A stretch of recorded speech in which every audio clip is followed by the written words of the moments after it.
Great. So, my name is Sam, and I'm a designer from Monzo, and it's a pleasure to be here, if a little bit nerve-wracking.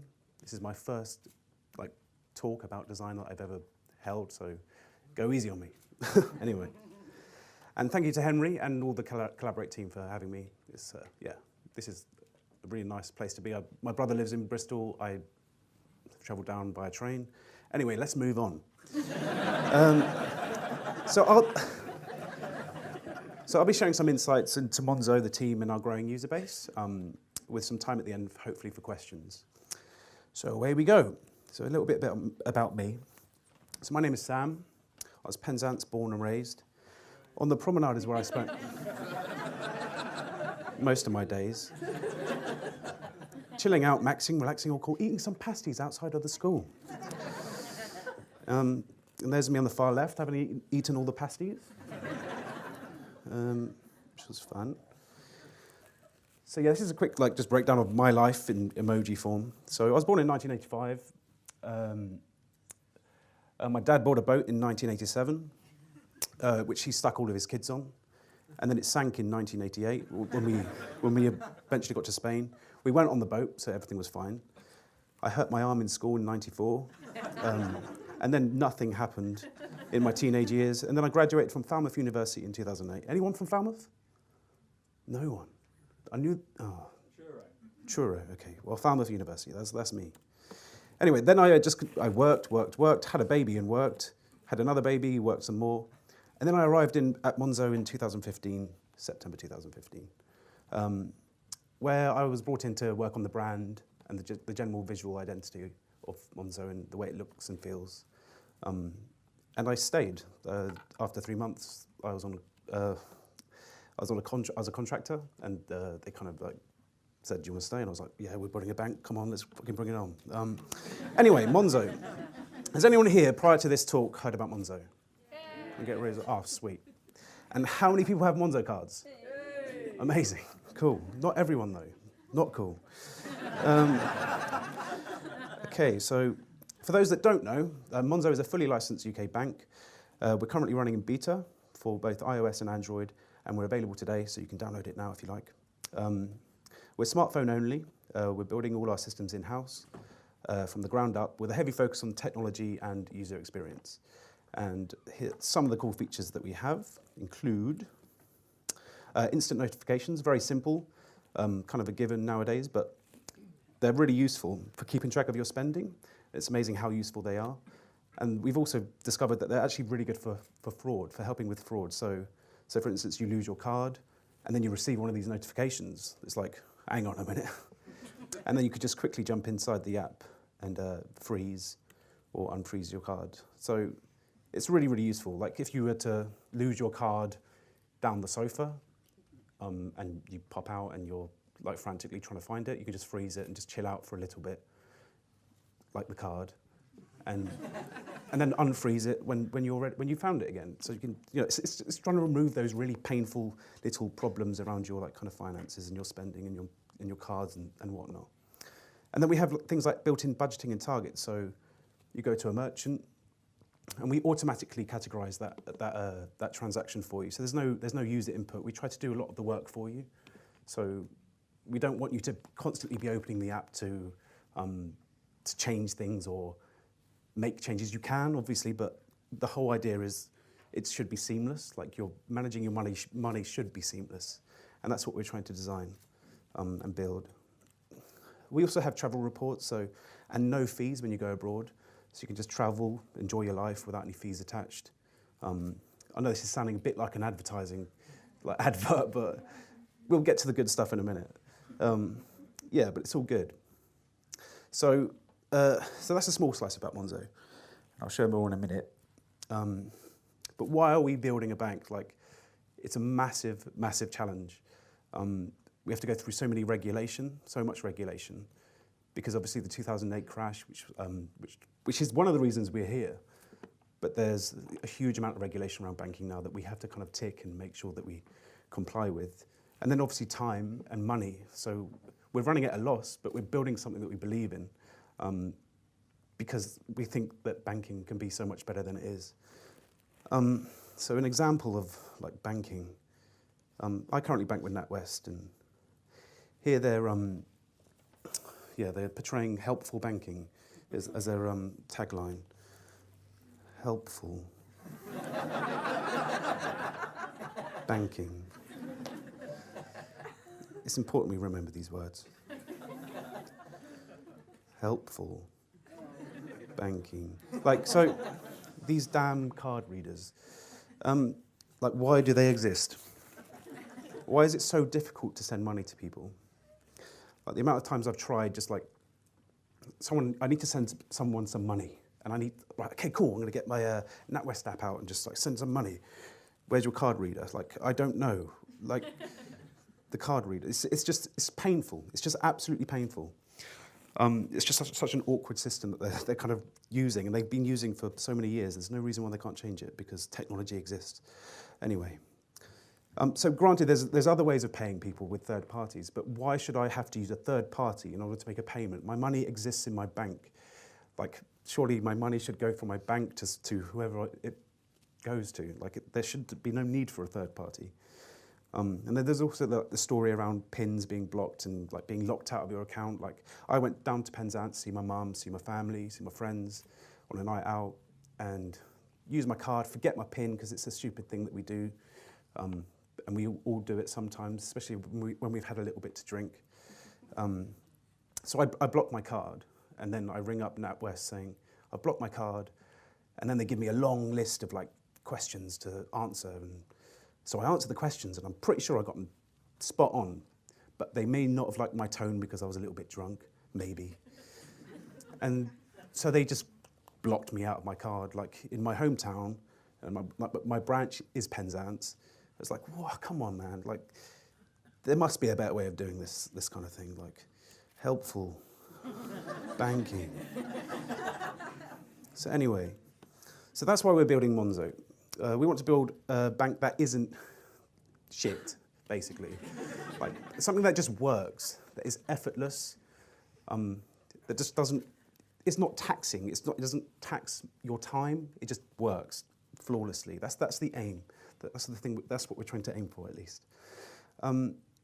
Yeah, so like in a world where you can like order food, like bink, ooh, food, or order a taxi, bink, ooh, taxi. Banking just feels so far behind at the moment. And yes, I understand many banks now start with, they have innovation labs, where they're innovating the whole innovation. Well, we have one too, and it's called Monzo. Anyway. Well, here's a quick timeline of Monzo's highlights. So the company was founded in February 2015, and we broke a world record for the fastest crowdfunding round ever. We raised £1 million in 96 seconds, which is insane. And that was a pretty special day.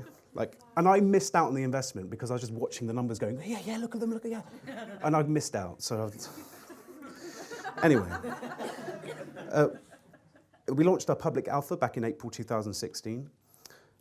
So we invited a load of users in to test out and roll out the cards, the prepaid cards, to test features with users and build the back-end systems and make sure everything's kind of working. And there was very limited functionality at that time, so it was basically, we had the instant notifications, but we didn't really have any spending and analytics or anything like that. But everyone, and the feedback that we got, and just involving users at that stage, like very early MVP stages, we've just found it to be so useful, like gathering that feedback and almost working and building this thing with the customers. Yeah, so moving on. Yeah, the name change. So we had a cease and desist on our previous name, which was Mondo. I don't know if any of you remember. But instead of we weren't in a situation where we could pay or be bothered to deal with all the legal shit that's involved with that kind of thing. So we decided to just use it as an excuse to kind of involve our community again. So we just involved everyone, and we had a big party when we did the name. There's me, just like bang, and we only had one requirement, which was to start with the letter M, because we kind of liked the that we'd designed, and we want to hold on to that. And this is another example of being transparent and involving our customers, enjoying it with them. So we had almost 13,000 suggestions from over 9,000 people, and many of them are on the walls around our office as well. Actually, they're not, because we just moved office. We need to sort that out. But it was an amazing kind of experience and a chance to kind of build this thing with the users and stuff. It was awesome. So that was a name change, and then we gathered our full UK banking license, which is a massive big deal, back in April 2017. So this means that we can now roll out current accounts and become a bank, and offer a current account to users, which brings its own kind of hills to climb as well. But yeah, that's a huge moment for us. And then today we have 240,000 Monzo users, and then over £2 million has been spent using Monzo as well. So it's pretty amazing numbers. So talking about the design team and how we function as a company. So the company's kind of broken up into lots of different teams. We have company operations, risk and compliance core, external product, internal product, marketing and community. And then all these teams kind of exist within the company, and we all it's a very open office, so we kind of mingle and jump. It's a great culture. It's I like the way it's kind of being built. But the design team exists within that set, and we work horizontally across the business. So one day we might be designing a specific KYC requirement with fin crime and security, and then next helping design screens for the hard work happening in the lending team. I'd say 80% of the work we do is usually for the product side of things and developing features for the app. But yeah, we work across all the different teams. So moving forward. So this is a design team. So we have Hugo Cornejo, and this guy is an absolute legend. You need to follow him on Twitter if you can, because I've learned so much from this man. Voko, who joined us a couple of weeks ago, she's from Citymapper. She's already been an incredible asset to the team. And then Xander Braid, the machine. This guy's as sharp as they come. He's always on point. He's responsible for so much of the awesome design and the UX work, and you can find in the app. And he's a man to watch. So let's watch him for a bit.